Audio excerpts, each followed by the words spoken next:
Long ago, the Wild West had yet to be portrayed in cinema, but in arcades.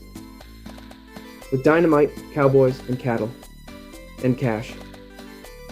Sunset Riders was born, a game still remembered. Years later, it remains in the memories of many. If you don't know it, relax. This video will shoot it at you with a curtain.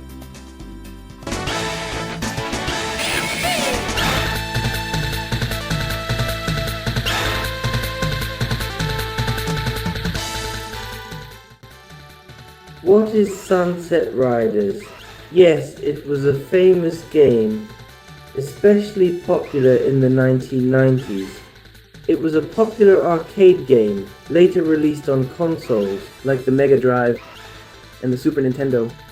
Was distinguished by its Wild West storyline, its shooting mechanics, and a style reminiscent of games such as The Simpsons or The Tortuga Smith. These games came from the same developer that made these video games, Konami. Oh yes, it was quite absurd. It was the only game where you eliminated thieves while jumping over cows without facing any legal trouble. Where else does that happen?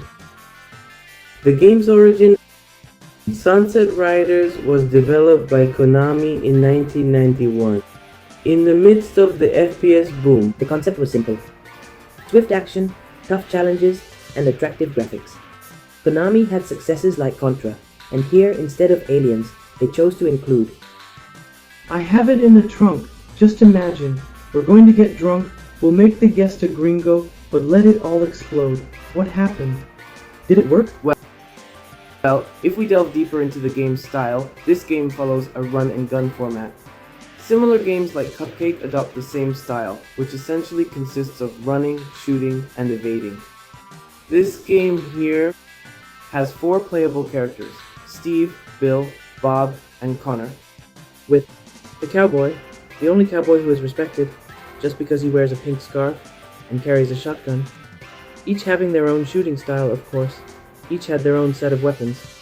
And yes, their way of shooting. They all shared the same goal: to kill outlaws due to a great disgust.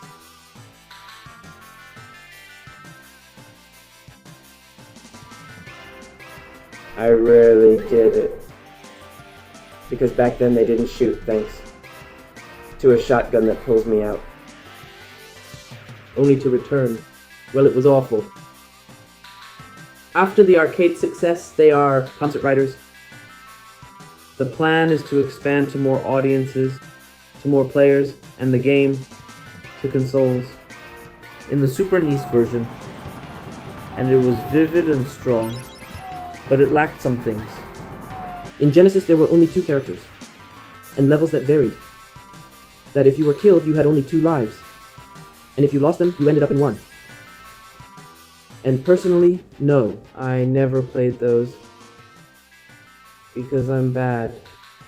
However, in the emulated arcade versions, you have the chance to add infinite credits, and in these versions, you cannot.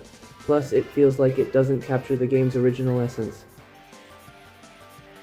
What? Only 2 characters of different levels? Oh! How much would it have cost you to keep all 4 like me? This game was part of our childhood in Latin America. It was available in free arcade machines, at fairs, or in bar arcades.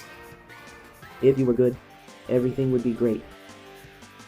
Brother, I sold my allowance just to play this game. Drop coins.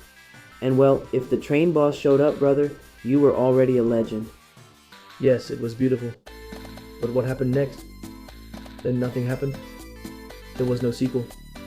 Konami focused on other games, on other franchises, and Sunset Riders arrived into oblivion.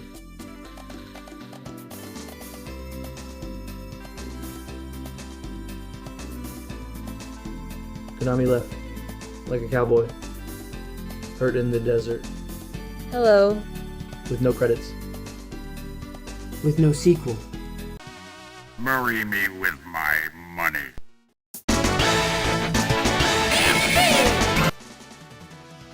And although I have neglected it with my money, this game, and it has no sequel.